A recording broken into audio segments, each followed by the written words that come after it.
La réussite, on la pense souvent réservée aux autres, à ceux qui sont nés au bon endroit, qui ont fait les bonnes études et qui ont un réseau solide ou un talent exceptionnel.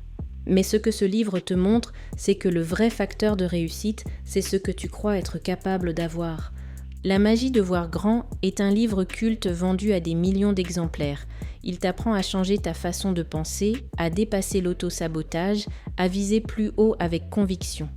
Dans cet épisode, je te propose de découvrir le contexte et les promesses de ce livre, les idées fortes qui en ressortent, comment les appliquer dans ta vie pro et perso, et ce que ça change concrètement quand tu choisis de viser plus grand. David J. Schwartz est professeur de marketing et conférencier. Après avoir étudié des milliers de cas de réussite, il en a tiré une conclusion très simple. Les personnes qui réussissent ne sont pas forcément les plus intelligentes. Elles pensent simplement plus grand, plus large, plus loin.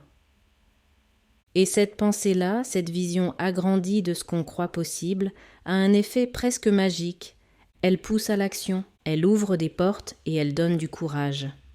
Ce livre t'aide à remplacer les excuses par une posture active, c'est-à-dire ne plus attendre que les choses changent, mais commencer à les provoquer. La grandeur commence dans la tête.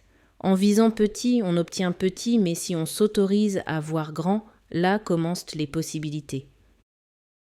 Penser en grand, ce n'est pas être naïf, c'est refuser de se brider à cause de la peur, du doute ou du besoin de confort. Arrêtez de chercher des excuses. Schwartz appelle ça la maladie des excuses. On en a tous. Je suis trop vieux. Je n'ai pas le bon diplôme. Je suis introverti. Je n'ai pas d'argent. Mais chaque excuse est un piège mental tragique, et plus tu les répètes, plus elles deviennent vraies dans ta vie. La magie de voir grand t'invite à remplacer l'excuse par la responsabilité en te disant que c'est à toi de choisir ta réaction, tes pensées et ta posture. Croire en soi-même sincèrement. La confiance en soi est une compétence qui se cultive et se développe avec le temps. Dans le livre, une citation m'a particulièrement marquée. Elle dit que « Les autres croient en toi dans la mesure où toi-même tu y crois. » Donc chaque fois que tu parles, que tu agis, que tu choisis, assume. Même si tu doutes, avance avec une conviction de base. Je suis capable d'apprendre, je suis capable de progresser. Visez haut dans ses objectifs. Ceux qui visent bas ne déclenchent ni énergie ni engagement, alors que ceux qui visent haut activent une tension interne constructive. Ils se mettent en mouvement. Schwartz insiste.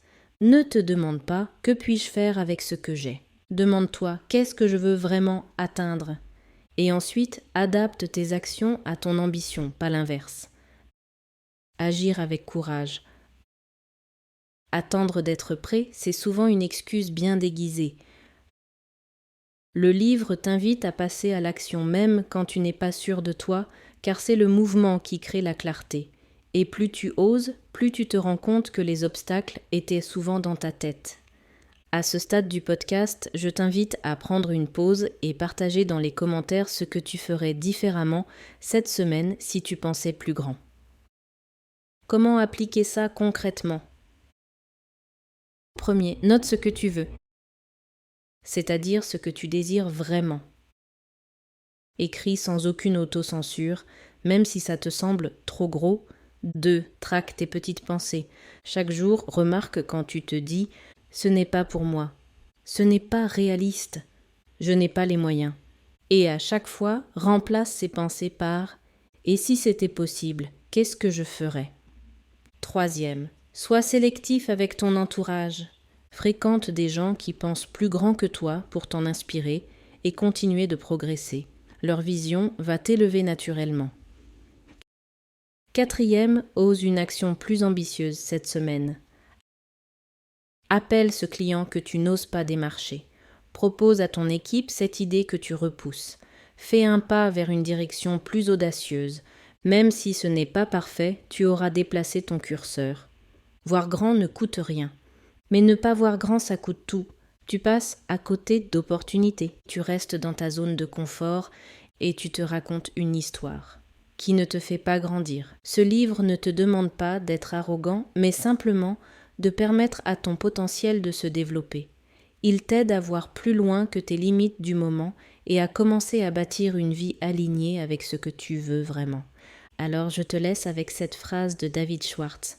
Crois que tu peux réussir et tu commenceras à réussir. Merci pour ton écoute. Si ce podcast t'a plu, pense à t'abonner, à le partager ou simplement à appliquer ce que je t'ai partagé. Parce qu'au fond, c'est ça la vraie magie. Penser plus grand et oser un peu plus. À bientôt.